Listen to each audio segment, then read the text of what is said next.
एफकेट में एक नया टॉपिक आया है जिसका नाम है हाइट एंड डिस्टेंस, जो कि एक एडवांस मैथ्स का टॉपिक है, जो कि बहुत प्यारा और बहुत इजी टॉपिक है। इसको बहुत ध्यान से तमीज से देखना, क्योंकि 3 नंबर आपके बिल्कुल फ्री के हैं। क्या बोल रहा है? Man observe the top of an electric pole at an angle of elevation 60 degree and 30 degree respectively from 2 different points P and Q। Okay, समझ में आ गया। The distance between P and Q is कितना है मेरे दोस्त? 10 metre है। तो आपसे बोल रहा है हाइट ऑफ द पोल। तो आप बोलोगे सर इस क्वेश्चन के अंदर बहुत ध्यान से देखें, तो ये आपका पोल है जिसकी हाइट मैंने h मान ली, ठीक है मेरे दोस्त। आप बोलोगे बिल्कुल सर, ये कितना हो गया आपका 90 डिग्री हो गया, ये कितना हो गया आपका 60 डिग्री हो गया, और ये कितना हो गया आपका 30 डिग्री हो गया। अगर आपका P यहां पर है तो Q कहां पर है? यहां पर है। तो यहां पर ले लो R और यहां पर ले लो S। आप बोलोगे सर P Q का जो डिस्टेंस है वो कितना है? 10 है। बट मैं आपको ऐसे बोलना चाह रहा हूं, बहुत प्यार से देखना, जब भी आपके पास फिगर ऐसा बन रहा है जिसमें ये 60 है, ये कितना है? 30 है, तो आपको हमेशा समझना है कि यहां पर जो वैल्यू आएगी वो कितनी आएगी? 1। मतलब ये RP से PQ का रेशियो होता है, वो कितना होता है? 1 से कितना होता है मेरे दोस्त? 2 होता है। मतलब RP कितना होगा? 1 यूनिट, PQ कितना होगा? 2 यूनिट होगा।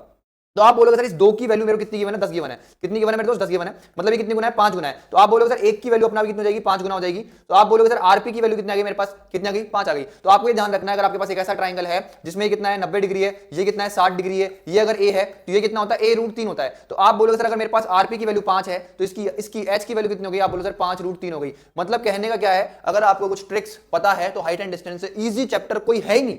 मतलब ये तो फ्री के 3 नंबर है मेरे दोस्त, फ्री के 3 नंबर। समझ में आया ना?